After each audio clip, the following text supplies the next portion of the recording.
श्रीराम समर्थ.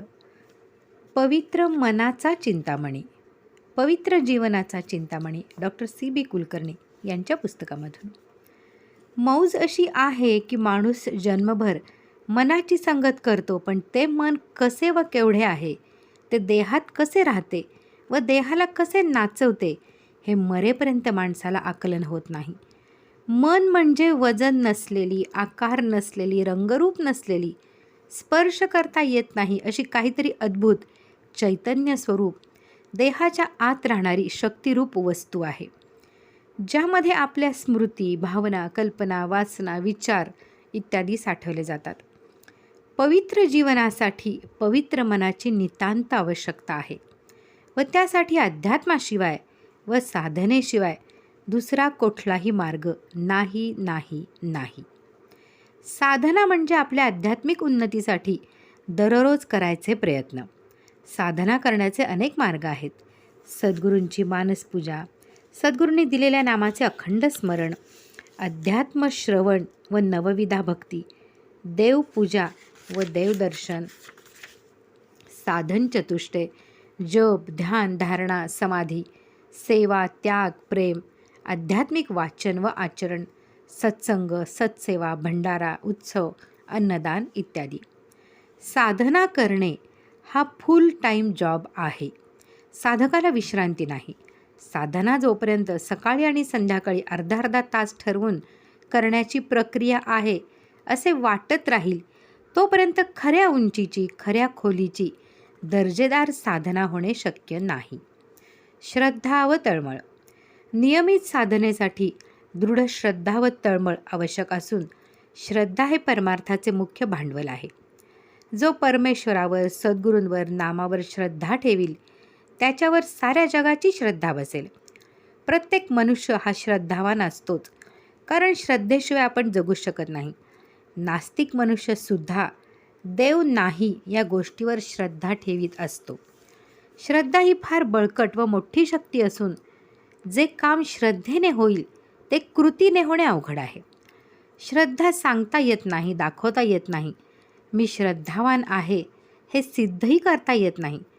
ती फक्त आत अंतरंगात अनुभवता येते. श्रद्धेचा विकास व उदात्तीकरण करणे म्हणजे इतर सर्व विषयांवरील श्रद्धा काढून ती एका परमेश्वरावर, सद्गुरूंवर, नामावर केंद्रित करणे. अशी डोळत श्रद्धा उदय पावली की जीवनाला नवी दिशा, प्रेरणा व आधार मिळतो.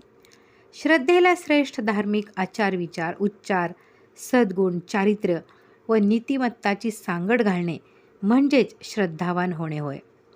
सद्गुरूंवर निःसंशय श्रद्धा व निष्ठा असेल तर साधनी माणसाला आतून सद्गुरूंची आज्ञा होते व पदोपदी त्यांचे मार्गदर्शन होते व पुढे पुढे प्रत्यक्ष त्यांच्या सहवासाची प्रचिती येते.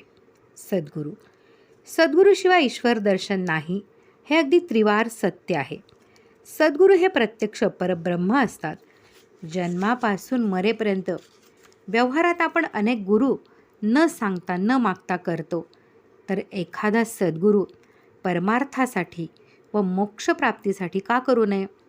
सद्गुरूरूपी सूर्याचा उदय झाल्यानंतर आपल्या जीवनात अध्यात्माची पहाट फुटते.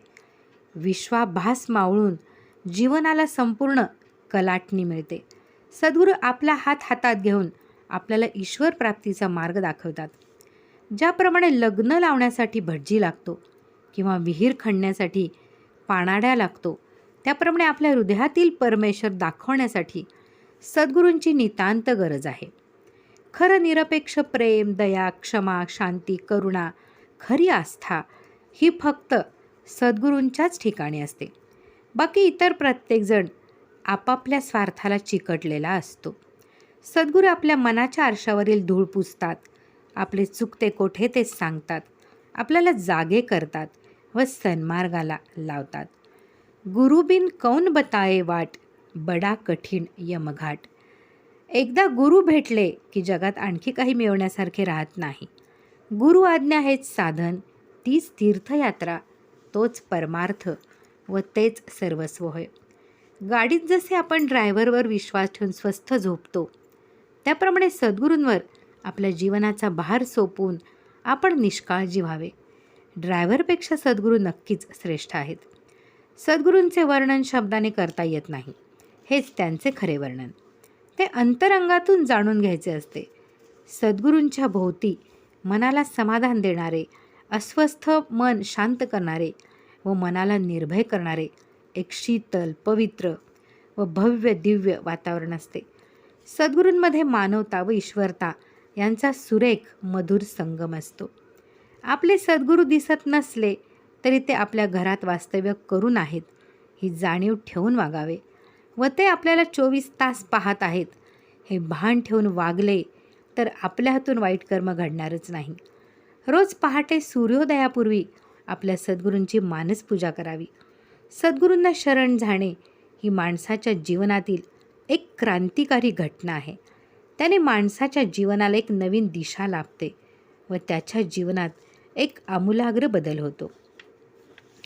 आपल्याला शरण आलेल्या शिष्यावर करुणेचा व कृपेचा वर्षाव केल्याशिवाय सद्गुरूला चैन पडत नाही. एकदा सद्गुरूंकडून अनुग्रह व नाम मिळाल्यानंतर प्रपंचाची व परमार्थाची काळजी करणे साधकाला शोभत नाही. किराणा दुकानातून नारळ घेणे व गणपतीच्या प्रसादाचा नारळ घेणे ह्यात जसा फरक आहे तसाच फरक स्वतः नाम घेण्यात व सद्गुरूंकडून नाम घेण्यात आहे.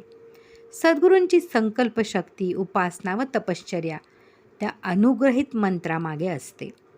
एकदा सद्गुरूंकडून अनुग्रह घेतला की आपला प्रपंच व परमार्थ त्यांच्याकडे सोपून त्यांच्याच इच्छेने व सत्तेने गोष्टी घडतात ही भावना ठेवून आपले कर्तव्य व साधना एकनिष्ठ करणे हा अनुग्रहाचा अर्थ आहे. साधना नामस्मरण. नाम is the symbol of divine carrying spiritual energy. Therefore, the process of Namasmarana is the process of constant identification with divine. असे श्री गुरुदेव रानडे यांनी म्हटले आहे. गुरूंनी दिलेले नाम हे देवाचे आत्मशक्तियुक्त प्रतीक आहे. इतरही अनेक देवांची प्रतीके आहेत. उदाहरणार्थ मूर्ती, फोटो, प्रतिमा, पादुका इत्यादी. पण त्या आत्मशक्तीने भरलेल्या नसतात. त्यामुळे आठवतो ब्रह्म नाठवतो भवभ्रम या श्री एकनाथ महाराजांच्या वचनाप्रमाणे जोपर्यंत आपण नामस्मरणात असतो तोपर्यंत आपण देवाशी एकरूप झालेलो असतो. नामस्मरण विसरले की प्रपंचाच्या भ्रमात अडकतो. नामस्मरण करणाऱ्या माणसाच्या हातून फक्त सत्कर्मच होते. तो वाईट कर्म करू शकत नाही. त्याच्यामध्ये सद्बुद्धी उत्पन्न होऊन त्याला स्वतःमधले दोष व अवगुण प्रखर रूपाने दिसायला लागतात. त्याच्यामधील खोटा व वाईट मी नाहीसं होऊन खरा व चांगला मी हळूहळू प्रकट व्हायला सुरुवात होते. आजवर कळत नकळत जे पाप घडलं असेल ते परत पुढे करणार नाही असे पश्चातापाने व शरणागतीने म्हणाले म्हणजे सद्गुरू कृपेने मागची पापे नाहीशी होऊन वाल्या कोळ्याचा वाल्मिकी ऋषी होतो. दुःख, संकटे, आपत्ती येऊन आपल्या मनाविरुद्ध घडले म्हणजे आपले नाम कमी पडले असे समजावे व नामाचा जोर वाढवावा. साधनेत बाह्य विषयांकडे धावणाऱ्या मनाला व इंद्रियांना आत खेचून भगवंताच्या चरणी चिटकून ठेवावे लागते.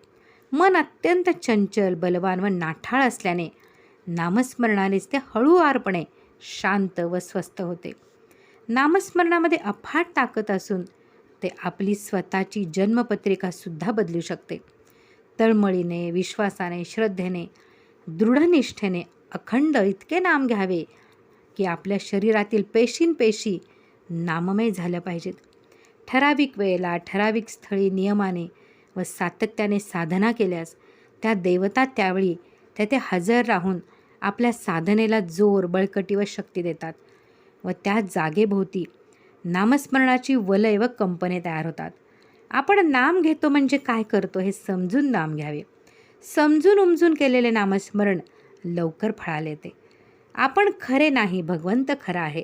आपले कर्ते पण खरे नाही, भगवंताचे कर्ते पण खरे आहे. भगवंत आपल्या जीवनाचा मालक आहे. त्याच्या इच्छेने आपण जगतो. आपल्या जीवनात जे शुभाशुभ घडते ते प्रसन्न मनाने स्वीकारणे आणि पदोपदी भगवंताच्या अस्तित्वाचे भान ठेवून वागणे हा नामस्मरणामागचा सारासार विचार आहे.